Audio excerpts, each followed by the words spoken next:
আসসালামু আলাইকুম, welcome back to my channel. তোমরা কেমন আছো? আশা করি সবাই খুব ভালো আছো। তো যেহেতু গত রাত্রিবেলা একটু হালকা হাওয়া দিয়েছিল, সেজন্য দেখো কত ঝড়ের মতো কত শুকনো পাতা উড়ে এসেছে বাড়িতে। তো সকাল সকাল এখন আমি উঠোনটা ঝাড় দিয়ে নেব। তো দেখো কত নোংরা হয়ে আছে। তো ঝাড় দেওয়ার পর দেখা যাক ফাইনাল লুকটা কেমন হলো।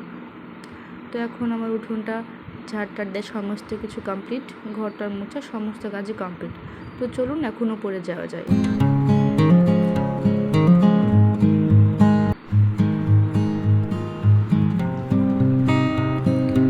চলে এলাম উপরে। তো এখন আমার সমস্ত কাজ বাজ একদম কমপ্লিট। এখন যাব কিচেনের দিকে, যেহেতু আমি পাপা সকাল সকাল বাজার করে নিয়ে এসেছে।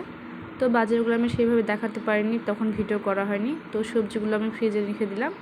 আর এখানে নিয়ে এসেছে মাংস, আর সাথে নিয়ে এসেছে আবার ছোটো ছোটো পুঁটি মাছ। তো আমি ছোটো মাছ দেখে তো একদম বেশি লেগে গেছিলাম, কারণ আমি একবারই ছোটো মাছ কাটতে পারি না, অনেকটা সময় লেগে যায়।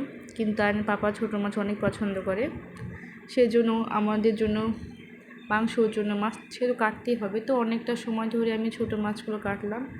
তো মাছ কাটার পর রান্নাবান্না খাওয়ার পরে আয়নকে দুপুরবেলায় আমি এখন পড়তে বসিয়েছি। তো এই তো হচ্ছে আয়নের ব্যাংক। তো পড়াটা কমপ্লিট। এখন বিকেলবেলা আয়ন বলল যে আম্মু আমাকে প্যানকেক বানিয়ে দাও। তো আমি নিজের মতো করে চেষ্টা করি প্যানকেক বানানোর জন্য, খুব হেলদি একটা বাচ্চাদের খাবার। তো বেশ প্যানকেকটা ভালোই হয়েছিল, টেস্টি এবং সফট। তো এখন আমি নিয়ে যাব নিচে, আয়নকে দেবো খেতে।